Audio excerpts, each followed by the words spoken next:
Hello, vinyl community. This is Randy. Back today with another video. Today's video is a time-tested record.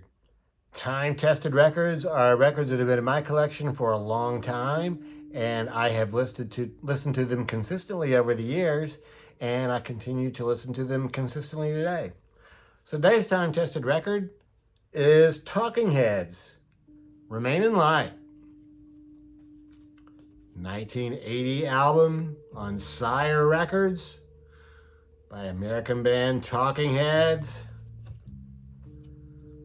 Talking Heads are a band that formed in New York City, I guess in the mid-70s up there. They were part of the punk movement. They're always associated, I think, with Blondie, Television, Ramones,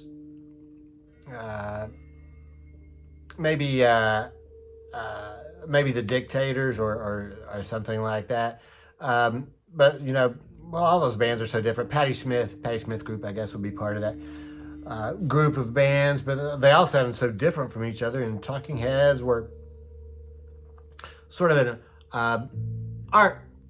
sort of a college art rock band or something like that. So their first album was produced in 1977. That was produced by Tony Bongiovi and another guy who was known for making disco records. That album was called 77. It was a good record. It was a critic's favorite for that year. In 1978, they released More Songs About Buildings and Food. It's a cool name for an album, I think. You know, More Songs About Buildings and Food. As if the first album, I guess, had been all about buildings and food. And that one, they brought in producer Brian Eno. So, I guess sort of a change in direction for the band. That album had a big hit song on it, Take Me to the River, a cover of Al Green's Take Me to the River. But in 1979, they released Fear of Music, which is a big departure for the band. A lot more percussion on this one, very rhythm heavy.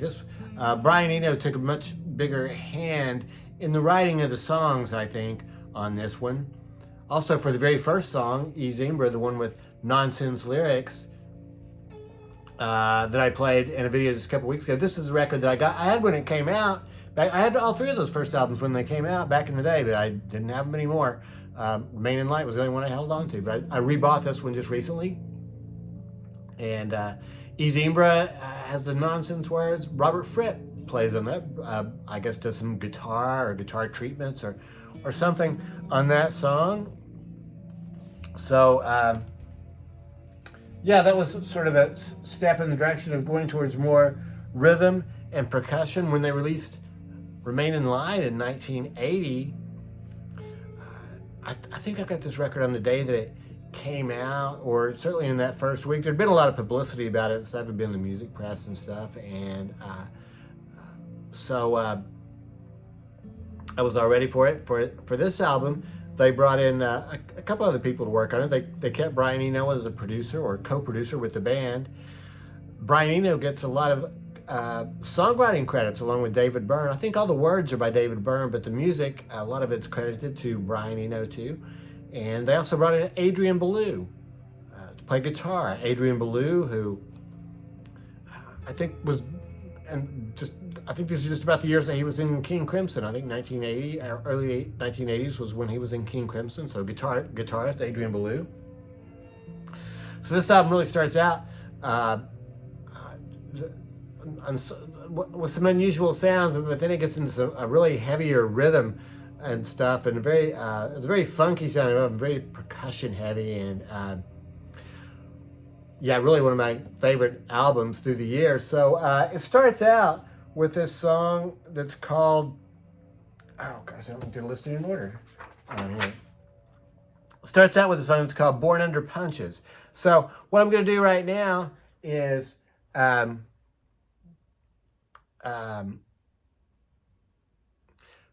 play a little bit of this very first song, Born Under Punches. Not too much of that one. Play a little bit of the first one just because it's so unusual sounding, and it wasn't exactly what I was expecting. But then we'll go to the next one, which is called Cross-Eyed and Painless. And we're just a couple more minutes of that one. That's when they really start bringing in a lot of the very heavy rhythm and percussion. One other song that I will mention that's on here that was a very big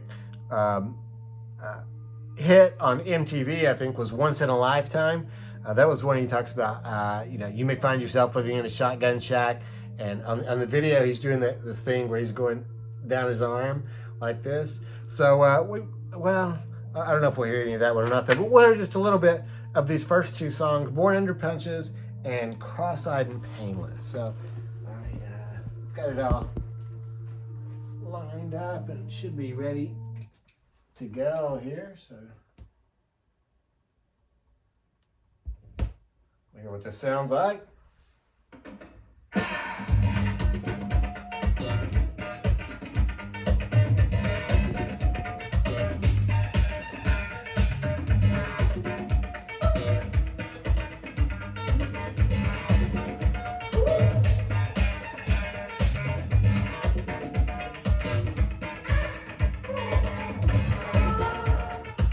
So you can see what I mean with all those, all the sounds and just those weird vocal noises that we're hearing. And then really even when David Byrne's real vocals on the songs are very unusual. But then this next song starts out with all this heavy percussion. So yeah, the second one here is, I think the second one is Cross-Eyed. Was that Cross-Eyed? Painless? Well, we're going to hear it right now. Fade out there.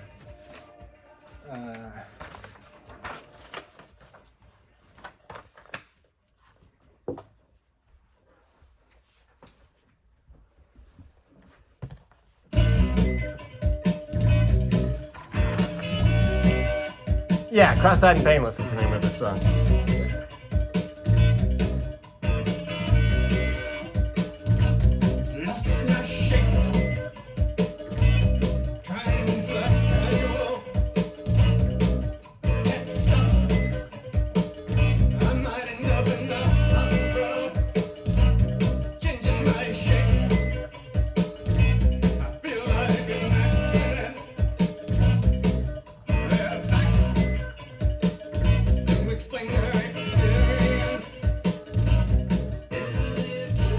I love this part here where the background singers are going, feeling returns whenever we close our eyes, lifting our heads, looking around inside.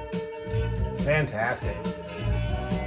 I did get one other David Byrne cassette. This is called Music for the Knee Plays.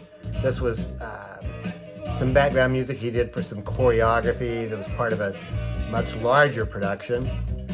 And then in 1989, I got Naked. This one just really never appealed to me too much. Produced by Steve Lillywhite. Should have been great. I'm a big Steve Lillywhite fan. Known for producing XTC, the first couple XTC albums, first couple Psychedelic Furs albums, produced Johnny Thunders. I listened to this again last night, and actually it was much better than I remembered. So the words actually seem pretty good words and interesting anyway. So I'll probably go back and listen to this again. But our time-tested record for today, we're hearing right now, Talking Heads, Remain in Light. Let me know what you think about this record. Hope everybody's doing well. Thanks very much for watching.